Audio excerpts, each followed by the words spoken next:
السلام عليكم ورحمة الله وبركاته. بدنا نشرح درس الماء المالح والماء العذب. الماء المالح والماء العذب. بنيجي لنتعلم معا. الماء العذب الماء الذي يحتوي على كمية قليلة من الأملاح، يعني اللي بنقدر نشربه. ليش بنقدر نشربه؟ لأنه بيحتوي على كمية قليلة من الأملاح. أما الماء المالح اللي يحتوي على كمية كبيرة من الأملاح، يعني ما بنقدر نشربه. ماء البحر مالح، أما ماء الينابيع عذب. مثال على ماء مالح البحر، أما ماء عذب اللي هي ماء الينابيع. بحكي لنا تعيش الأسماك في البحار، فلماذا لا تعيش البحر الميت؟ لأنه شديد الملوحة. بحكي لنا أيهما يوجد أكبر على سطح الأرض، الماء المالح أم الماء العذب؟ بنحكي الماء العذب، لأنه 3/4 الكرة الأرضية ماء بحار ومحيطات، وماء البحار والمحيطات مالح.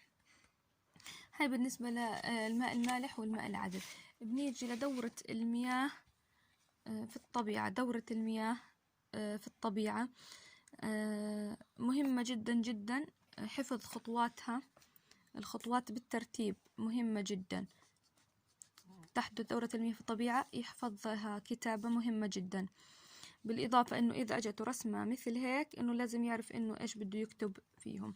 إحنا راح نشرحها. مثلا هاي بحار مياه البحار والمحيطات معرضة لأشعة الشمس. أشعة الشمس عشانها حارة بتعمل على تبخر الماء. لما يتبخر الماء شو بيعمل؟ لما يتبخر الماء تطلع البخار وين؟ على الغيمة بشكل غيمة. هذا اسمه تكاثف. التبخر اللي هو صعود الماء بفعل حرارة الشمس إلى الأعلى، اللي هو صعود قطرات الماء إلى الأعلى بفعل أشعة الشمس. لما هاي القطرات الماء تتجمع على شكل غيمة. هاي تجمع البخار الماء بنسميه تكاثف. إذا قالتنا شو تعرف التكاثف؟ تجمع بخار الماء وفي غيوم. التكاثف تجمع بخار الماء في غيوم. هسه بترجع هاي الغيوم بترجع تسقط أمطار. بترجع كمان مرة، بترجع دورة حياتها كمان مرة، بترجع في البحار وفي الأنهار.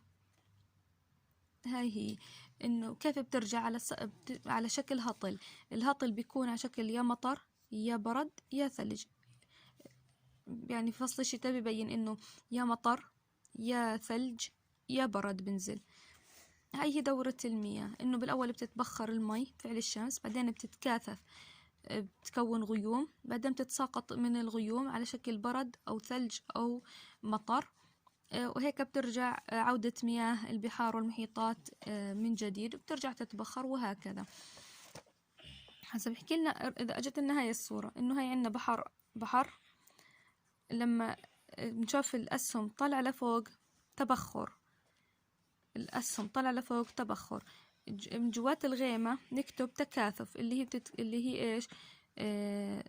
اللي هي تجمع بخار الماء. التكاثف يعني تجمع بخار الماء. الهطل اللي هو بيكون على شكل مطر وثلج وبرد. إذا قلت لنا تعرف التكاثف اللي هو تجمع بخار الماء. إذا قلنا أشكال الهطل بنسميه مطر وثلج وبرد. التبخر اللي هو صعود قطرات الماء إلى الأعلى بفعل حرارة الشمس. بيحكي لنا لماذا لا تجف مياه البحار والمحيطات؟ بسبب دورة المياه في الطبيعة. يعطيكم العافية. فرح العويصي.